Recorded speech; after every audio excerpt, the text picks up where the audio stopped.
Good morning students. Online lecture की कड़ी के अंदर मैं महिपाल सिंह एक बार फिर से आप सभी लोगों का स्वागत करता हूं। तो लेक्चर जो एंडोक्राइन का है वो आज लास्ट लेक्चर होगा, 10th नंबर शायद लेक्चर है वो। और आज अपन जो थाइमस और थोड़ा बहुत गोनेट्स के बारे में पढ़ेंगे।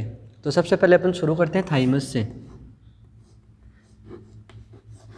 देखो, थाइमस ग्लैंड के बारे में मैंने आपको पहले बताया था कि थाइमस का काम क्या होता है, इम्यूनिटी से रिगार्डिंग होता है। तो ये है जैसे अपने लक्ष्मण सिंह जी, ये लक्ष्मण सिंह जी अपने, यहाँ पे क्या है, बोथ साइड में क्या होगा, लेटरली लंग्स लोकेटेट होंगे। ये क्या है, लंग्स लोकेटेड है। ठीक है, थोड़ा सा ऐसे कर देते हैं।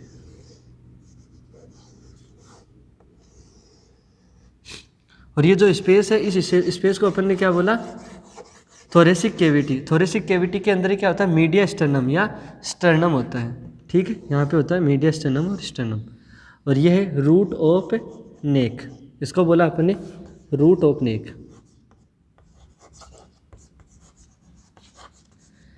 ये है मेन्यूबीरियम, मतलब अपर बॉर्डर ऑफ स्टर्नम।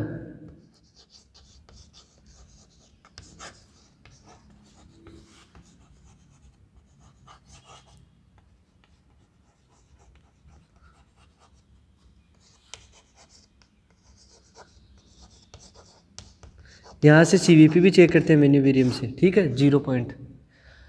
और ये क्या है, जिफोइड प्रोसेस।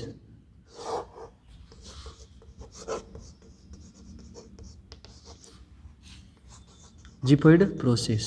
तो अपन बात करते हैं थाइमस ग्लैंड की। तो थाइमस ग्लैंड क्या होता, कहाँ पे होती है, जो यहाँ पे, ये तो क्या है, रूट ऑफ नेक, और ये अपर बॉर्डर ऑफ मीडिया स्टर्नम। तो यहाँ पे क्या होती है, थाइमस ग्लैंड लोकेटेड होती है। ठीक है, स्ट्रक्चरली इसका ज़्यादा कोई इंपॉर्टेंस नहीं है थाइमस ग्लैंड का। थाइमस ग्लैंड के बारे में अगर पूछा जाए कि ये कहाँ लोकेटेड है, तो यहाँ से क्या अपना यहाँ पे क्या होगा, हार्ट लोकेटेड होगा। अपन ने पढ़ा था कि कौन से स्ट्रक्चर होती है, यहाँ से 7.5 to 9 सेंटीमीटर अवे होती है मीडिया स्टर्नम से, और यहाँ पे वो लोकेटेड होता है। इसलिए ये लेफ्ट वाला थोड़ा सा लंग्स इधर की तरफ कर्व होता है, इधर ज़्यादा होता है, छोटा ही होता है। ठीक है, तो अब यहाँ से क्या होता है, एक असेंडिंग आयोटा जाता है ऊपर की तरफ। तो देखो, अब अगर कोई पूछे कि ये जो थाइमस ग्लैंड है वो लोकेटेड कहाँ है, तो थाइमस ग्लैंड आप बताओगे कि upper border of media sternum and root of neck के बीच में, मतलब सुपीरियरली उसके रूट ऑफ नेक है, इनफीरियरली उसके अपर बॉर्डर ऑफ मीडिया स्टर्नम है, लेटरली दोनों साइड लंग्स है। ठीक है, अब कोई पूछे कि आगे की तरफ क्या है, तो एंटीरियरली तो क्या होगा, मीडिया स्टर्नम। ठीक है, या फिर बोल सकते हैं कि ऐसे, जैसे ये मीडिया स्टर्नम है, ये मीडिया स्टर्नम की वेंट्रल सरफेस है, ये डोर्सल, पीछे वाली डोर्सल सरफेस है। तो आगे की तरफ मीडिया स्टर्नम है, ये से बोल सकते हैं कि एंटीरियरली तो मीडिया स्टर्नम है, या फिर एंटीरियर है dorsal surface of media sternum. ठीक है, और पोस्टीरियर होगा वेंट्रल। पोस्टीरियर क्या होगा, ventral surface of ascending iota. Ventral surface of ascending iota. ये तो हो गया इसके नॉर्मल स्ट्रक्चर के बारे में। अब बात करते हैं इसका इंपॉर्टेंस क्या है थाइमस ग्लैंड का।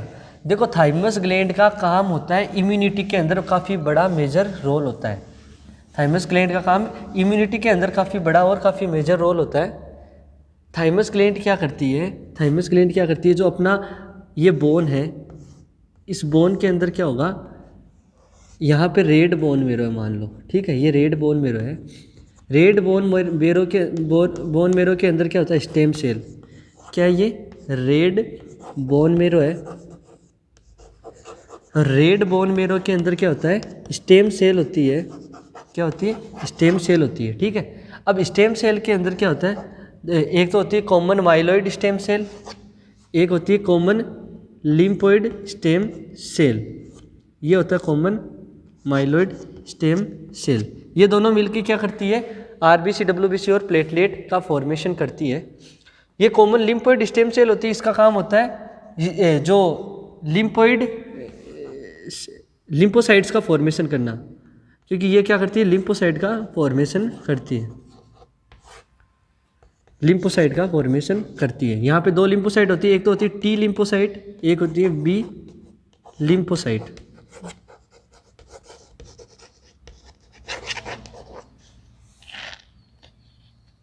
एक होती है टी, एक होती है बी लिम्फोसाइट।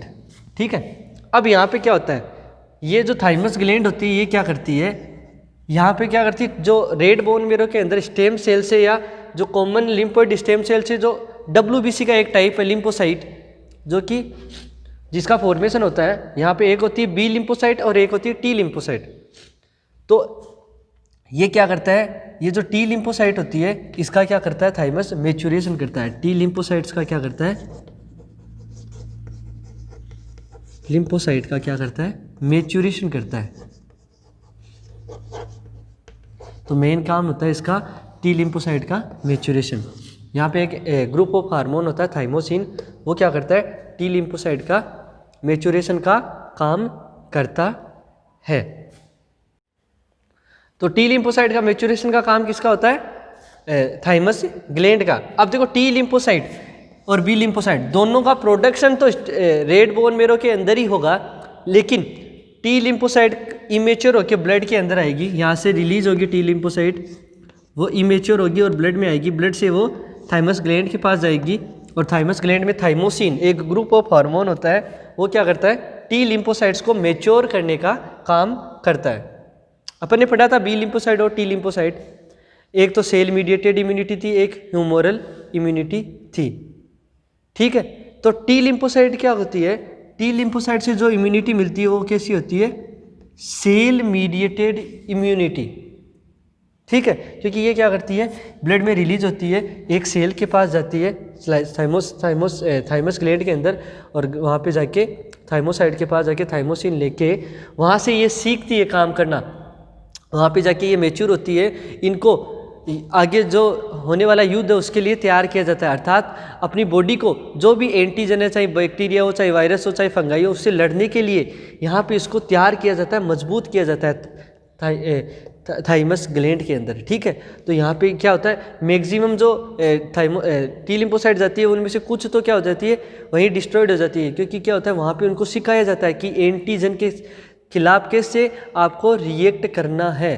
तो यहाँ पे आज से ज़्यादा ख़त्म हो जाती है और कुछ मैच्योर हो जाती है, लड़ना सीख जाती है, फिर वो वापस सर्कुलेशन में आ जाती है।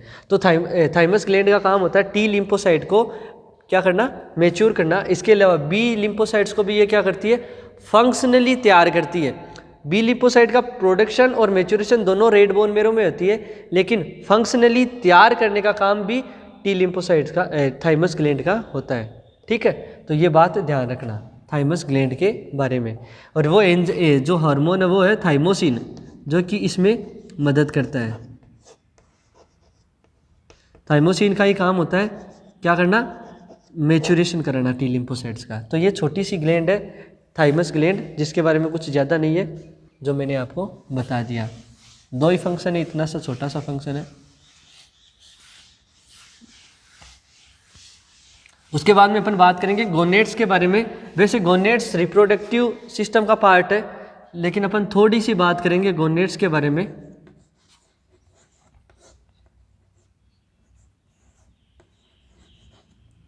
अब देखो गोनेड्स के अंदर अपन ने पढ़ा था कि हाइपोथैलेमस क्या करता है, GnRH gonadotropin hormone releasing hormone, gonadotropin hormone releasing hormone ही बोला था ना, गोनेडोट्रोपिन रिलीजिंग हार्मोन या gonadotropin hormone releasing hormone.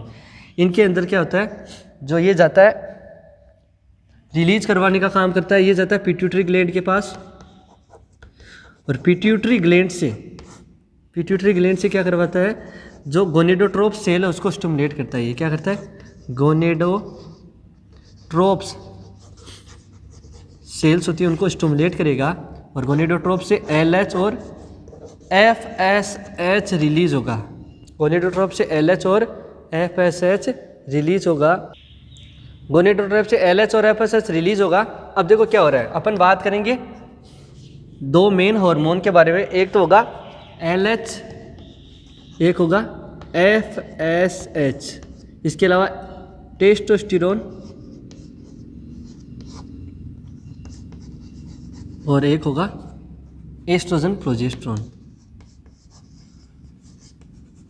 Male sex और फीमेल सेक्स हार्मोन दोनों के बारे में बात करेंगे, एस्ट्रोजन और प्रोजेस्टेरोन।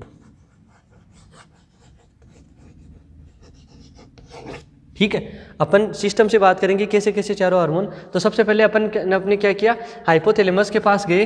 हाइपोथैलेमस ने क्या किया, जीएनआरएच को रिलीज कराया और जीएनआरएच गया सोमेटोट्रोप्स गोनेडोट्रोप सेल के पास, उसने एलएच और एफएसएच को रिलीज करवाया। अब देखो कैसे रिलीज होता है। सबसे पहले क्या होगा, जैसे एलएच रिलीज, एफएसएच रिलीज हुआ, एफएसएच एंटीरियर पिट्यूटरी ग्लैंड की गोनेडोट्रोप सेल से रिलीज हुआ। ठीक है, और फिर वहाँ से वो गया मेल के अंदर और फीमेल के अंदर, दोनों अलग अलग फंक्शन होते हैं। मेल के अंदर तो क्या होता है, ये होता है स्क्रोटम। स्क्रोटम के अंदर ये तो क्या होता है स्क्रोटम। स्क्रोटम के अंदर क्या होते हैं, टेस्टिस होते हैं। ठीक है, टेस्टिस के अंदर, ईच टेस्टिस के अंदर 250 टेस्टिकुलर लोब्यूल्स होते हैं। 250 टेस्टिकुलर लोब्यूल्स होते हैं। इनमें से एक लोब्यूल्स को बाहर निकाल लिया, ये लेब्यूल्स होते हैं। इन लेब्यूल्स के अंदर क्या होता है, सेमनीफेरस ट्यूब्यूल्स होती है। सेमनीफेरस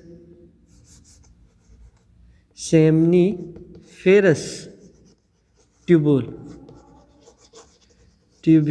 सेमनीफेरस ट्यूब्यूल्स होती है। ठीक है, अब ये सेमनीफेरस ट्यूब्यूल्स क्या करती है, ये स्पर्म का क्या करती है, स्पर्म का क्या करती है, प्रोडक्शन करती है। सेमनीफेरस ट्यूब्यूल्स स्पर्म का प्रोडक्शन करती है, ये बात ध्यान रखना। अब देखो, ये तो मैंने बता दिया कि सेमनीफेरस ट्यूब्यूल्स स्क्रोटम के अंदर, ये जो स्क्रोटम का जो क्या है लोब्यूल्स है, स्क्रोटल लोब्यूल्स, टेस्टिकुलर लोब्यूल्स बोलते हैं इसको मेनली, क्योंकि स्क्रोटम के अंदर टेस्टिस होते हैं, टेस्टिस के अंदर लोब्यूल्स होते हैं, इसलिए टेस्टिकुलर लोब्यूल्स। और टेस्टिकुलर लोब्यूल्स में होती है सेमनीफेरस ट्यूब्यूल्स, ये स्पर्म का प्रोडक्शन करती है। अब देखो क्या होता है यहाँ पे क्या होता है, जो टेस्टिस होता है, ये पूरा टेस्टिस है, टेस्टिस के अंदर है ये। अब ये पूरा टेस्टिस हो गया, ठीक है, और ये हो गया टेस्टिकुलर लोब्यूल्स। अब यहाँ पे कुछ सेल्स होती हैं जिनको बोला लीडिंग सेल्स। ठीक है, अब लीडिंग सेल्स को क्या बोलते हैं, मेल्स के अंदर बोलते हैं इंटरस्टिशियल सेल स्टिमुलेटिंग हार्मोन, क्योंकि लीडिंग सेल क्या कराती है, यहाँ पे लीडिंग सेल क्या कराती है, टेस्टोस्टेरोन को रिलीज करवाती है। टेस्टोस्टेरोन को रिलीज करवाती है लीडिंग सेल। लीडिंग सेल ने क्या किया, टेस्टोस्टेरोन को रिलीज करवाया, और टेस्टोस्टेरोन जाके यहाँ पे जो सेमनीफेरस ट्यूब्यूल्स है उसको स्टिमुलेट करेगा, और वहाँ से क्या होगा, स्पर्म का प्रोडक्शन होगा। तो ये काम होता है मेल के अंदर।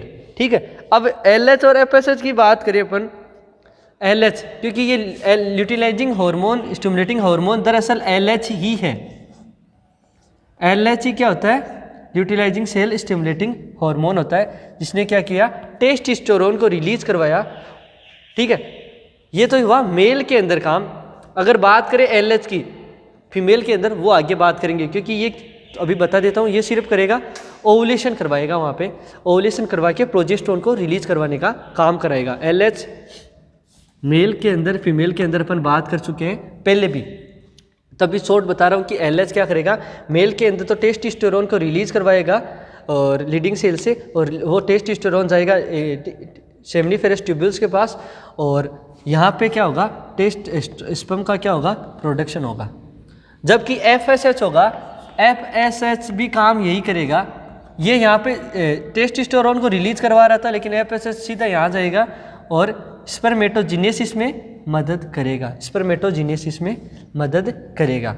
और बात करें इनके फंक्शन के बारे में, ये तो हुआ एलएच और एफएसएच कि एलएच क्या हुआ, सबसे पहले रिलीज होता है एफएसएच। एफएसएच यहाँ पे जाके क्या करेगा, फीमेल के अंदर बात करें तो ये तो मेल था, मेल के अंदर अपन ने बात कर ली कि क्या किया इसने, एलएच ने क्या किया, एलएच ने क्या किया, टेस्टोस्टेरोन को रिलीज करवाया, टेस्टोस्टेरोन को रिलीज करवाया। और टेस्टोस्टेरोन क्या करता है आगे जाके, स्पर्मेटोजेनेसिस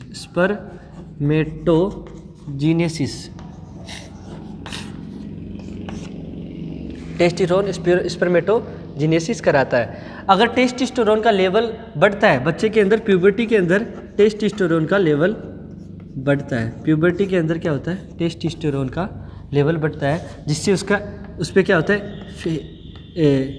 हेयर आना शुरू हो जाते हैं। उससे क्या होगा, बॉडी पे हेयर आएंगे, फेशियल हेयर, एक्सिलरी हेयर और फेशियल, एक्सिलरी और प्यूबिक हेयर, ये तीनों हेयर बॉडी पे आएंगे। इसके अलावा लो पिच साउंड होगा, आवाज़ मोटी हो जाएगी, लो पिच, ये टेस्टोस्टेरोन ही है। इसके अलावा स्पर्मेटोजेनेसिस, अगर बच्चे के अंदर क्यों नहीं होता, क्योंकि धीरे धीरे इनका मैच्योरेशन होता है। एडल्ट या प्यूबर्टी के अंदर स्पर्मेटोजेनेसिस होता है। अगर टेस्टोस्टेरोन नहीं हो तो बच्चा नपुंसक रह जाएगा और प्यूबर्टी के टाइम उसका क्या होगा, इनफर्टिलिटी हो जाएगी, स्पर्म का फॉर्मेशन नहीं होगा। या तो उसमें क्या होगा, ओलिगोस्पर्मिया होगा या एजूस्पर्मिया, एब्सेंट ऑफ स्पर्म, और एस्पर्मिया होता है एब्सेंट ऑफ सीमन। तो ये चीज़ ध्यान रखने वाली है। इसका काम है axillary hair, high low pitch, spermatogenesis. इसके अलावा मस्कुलिन फीचर, बॉडी को मजबूत करना, मस्कुलिन फीचर भी इसी का काम होता है। तो ये चीज़ें इसका काम होता है। इसके अलावा ये क्या करता है, इसके अलावा इसका काम होता है एनाबॉलिक इफेक्ट। एना का मतलब होता है छोटी छोटी चीज़ों को जोड़ के बड़ा काम करना। मतलब ये क्या करेगा, अमाइनो एसिड्स को जोड़ के प्रोटीन बनाएगा और बॉडी को बिल्ड करवाएगा, मजबूत बनाएगा। तो एनाबॉलिक इफेक्ट होगा इसका, एनाबॉलिक इफेक्ट होगा, ठीक है। इसके अलावा जो ये क्या करेगा, सेक्सुअल जो डिज़ायर है मेल्स के अंदर, सेक्सुअल डिज़ायर जिसको अपन बोलते हैं, सेक्सुअल डिज़ायर को क्या करेगा, इंक्रीज करेगा, सीएनएस पे जाके एक्शन करेगा और सेक्सुअल डिज़ायर को इंक्रीज करेगा। अगर टेस्टोस्टेरोन नहीं होगा तो उस बंदे के अंदर क्या हो जाएगा, लिबिडो, डिक्रीज सेक्सुअल डिज़ायर। इसके अलावा अगर टेस्टोस्टेरोन नहीं होगा तो बच्चा मर्द नहीं बन पाएगा। तो ये चीज़ें देखने को मिलती है। तो टेस्टोस्टेरोन के ये काम होते हैं। एलएच और एफएसएच का अपन पहले भी उसके पिट्यूटरी ग्लैंड में पढ़ चुके हैं।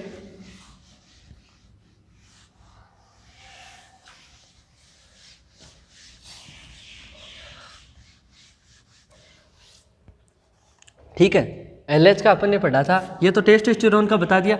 एलएच और एफएसएच का, एलएच का मैंने बताया था आपको कि एलएच क्या कराता है, एक तो क्या करेगा, ओवुलेशन कराएगा, ओवुलेशन, और एक क्या कराएगा, जो इंटरस्टिशियल सेल स्टिमुलेटिंग हार्मोन का काम करेगा। बताइए देना, मतलब टेस्टोस्टेरोन को क्या करेगा, टेस्टोस्टेरोन को क्या करेगा, रिलीज कराएगा। तो ये चीज़ें ध्यान रखनी है।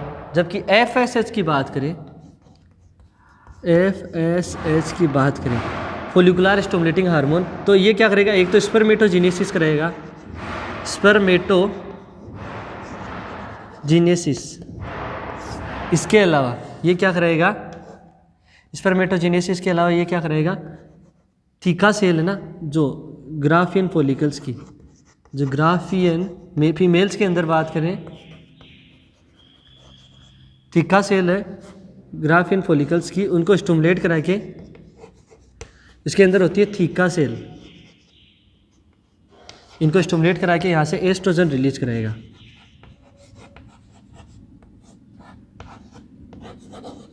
ये रिलीज करवाएगा, ये काम होता है एफएसएच का।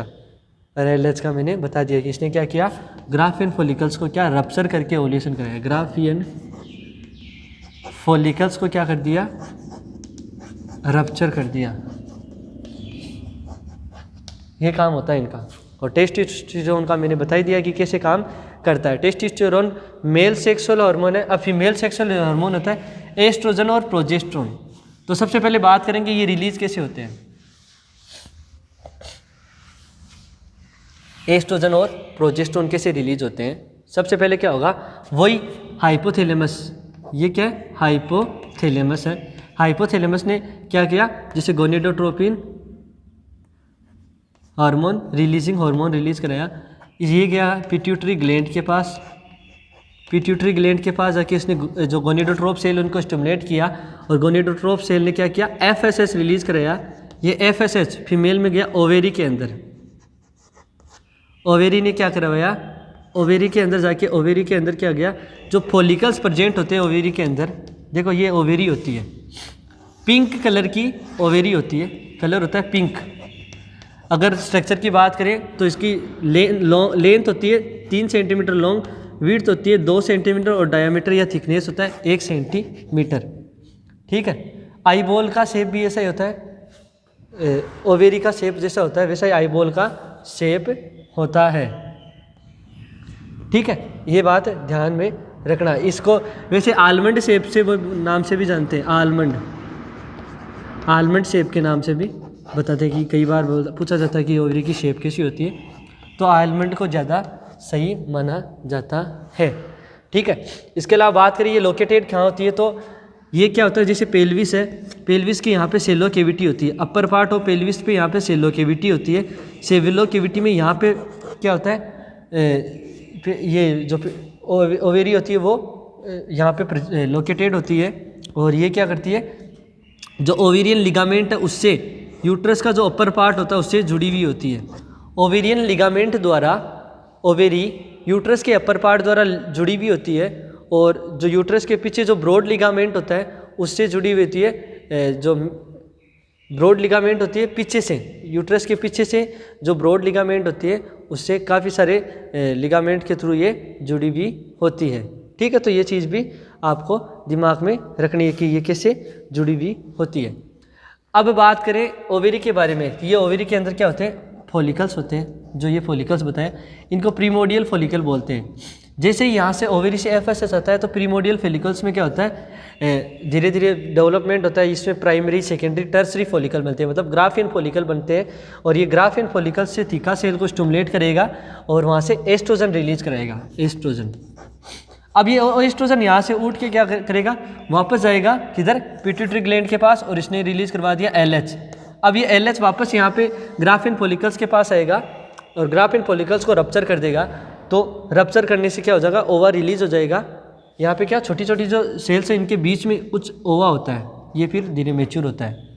फिर जैसे इनने रप्चर किया तो ओवा रिलीज हो गया, और जो ग्राफियन फॉलिकल्स जो थैली के रूप में अब रप्चर बच गई उसको बोल दिया कार्पस लूटियम, जो येलो कलर की होती है, और 9 से 11 दिन बाद में ये कार्पस लूटियम वाइट कलर की हो जाती है, इसको बोलते हैं कार्पस एल्बिकेन। और कहीं कहीं आपको पढ़ने को मिलेगा कार्पस लूटियम वेरा, वो कार्पस लूटियम का कुछ अवशेषी पार्ट होता है, रेमिनेंट पार्ट होता है, तो ये चीज़ आपको ध्यान रखनी है। कार्पस लूटियम येलो कलर की 9 से 11 दिन बाद में एमसी साइकिल के अंदर वो वाइट कलर की हो जाती है, तो उसको कार्पस एल्बिकेंस बोलते हैं। और कार्पस लूटियम वेरा जो रेमिनेंट होता है कार्पस लूटियम का, तो ये चीज़ भूलना मत। तो ग्राफियन फॉलिकल्स ने इसने रप्चर किया, रप्चर करके इसने ओवुलेशन कराया, और ओवुलेशन करने के बाद में यहाँ से रिलीज होगा प्रोजेस्ट्रॉन, प्रोजेस्ट्रॉन। ठीक है, ये नॉर्मल इनका रिलीज होना होता है। अब बात करें इनके फंक्शन की, एस्ट्रोजन और प्रोजेस्ट्रॉन की। प्रोजेस्ट्रॉन के मेन काम होते हैं प्रोजेस्ट्रॉन का, एक तो होता है प्रेगनेंसी मेंटेनिंग, प्रेगनेंसी को क्या करना, मेंटेन करना। प्रोजेस्ट्रॉन का एक काम होता है प्रेगनेंसी मेंटेनिंग, तो इसको बोलते हैं प्रेगनेंसी मेंटेनिंग हार्मोन,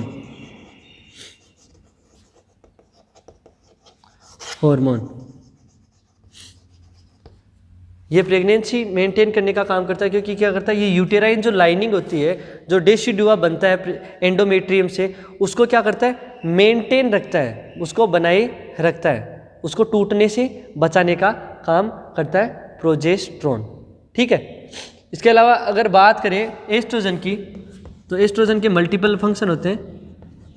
एक तो एस्ट्रोजन क्या करता है, बोन के अंदर कैल्शियम को बनाए हुए रखता है, जैसे कैल्सिटोनिन बोन के अंदर कैल्शियम को बढ़ाता है और ब्लड के अंदर कैल्शियम को घटाता है, उसी प्रकार से ये एस्ट्रोजन क्या करता है, बोन के अंदर कैल्शियम की जो कैल्शियम को बांधे हुए रखता है, कैल्शियम को वहाँ पे बोन में जकड़े हुए रखता है।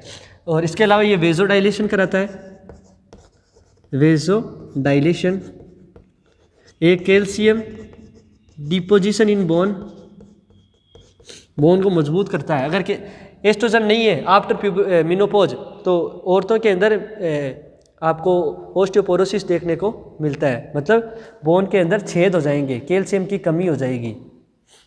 क्योंकि एस्ट्रोजन नहीं होगा और कैल्शियम को बोन में बांधे हुए नहीं रखेगा। इसके अलावा ये क्या करता है, ये हिप्स होंगे, ब्रेस्ट हो गए,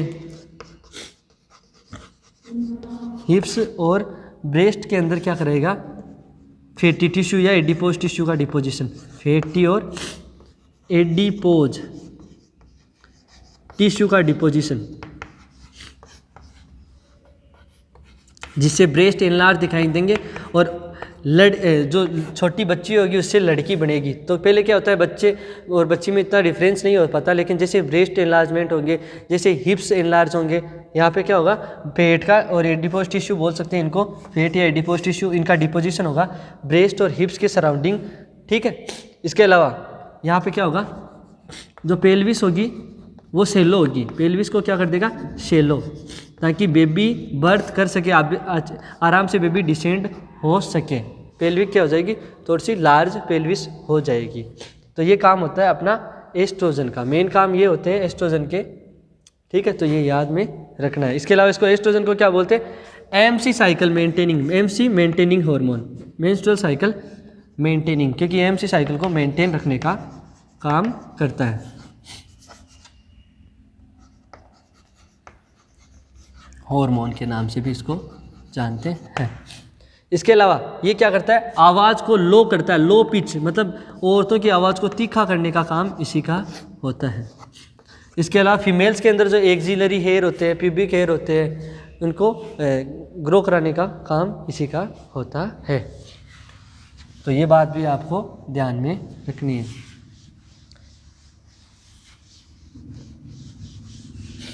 ये ब्रेस्ट में क्या करता है, जो ब्रेस्ट में जो एल्वियोलार टिश्यू होते हैं, एलियोलार टिश्यू, उनको क्या करता है, उनके अंदर क्या करता है, एनाबॉलिक इफेक्ट प्रोड्यूस करता है। एस्ट्रोजन क्या करता है, ब्रेस्ट के अंदर जो एरियोलार टिश्यू होते हैं, एरियोलार टिश्यू होते हैं ब्रेस्ट में, इनमें क्या करता है, एनाबॉलिक इफेक्ट, वही छोटी छोटी चीज़ों के जोड़ के बड़ा करना, एनाबॉलिक इफेक्ट, मतलब उनको एनलार्ज करेगा, तो ब्रेस्ट को एनलार्ज करने का काम करेगा। और वैसे प्रोजेस्टेरोन और प्रोलैक्टिन भी थोड़ा क्या करते हैं, ब्रेस्ट एनलार्जमेंट में मदद करते हैं, ब्रेस्ट एनलार्जमेंट में मदद करते हैं। तो ये चीज़ें आपको ध्यान में रखनी होगी। तो ये टॉपिक अपना एंडोक्राइन सिस्टम अब पूरा हो चुका है। अब नेक्स्ट क्लास के अंदर नेक्स्ट जो सिस्टम है उसको शुरू करेंगे। तब तक के लिए धन्यवाद।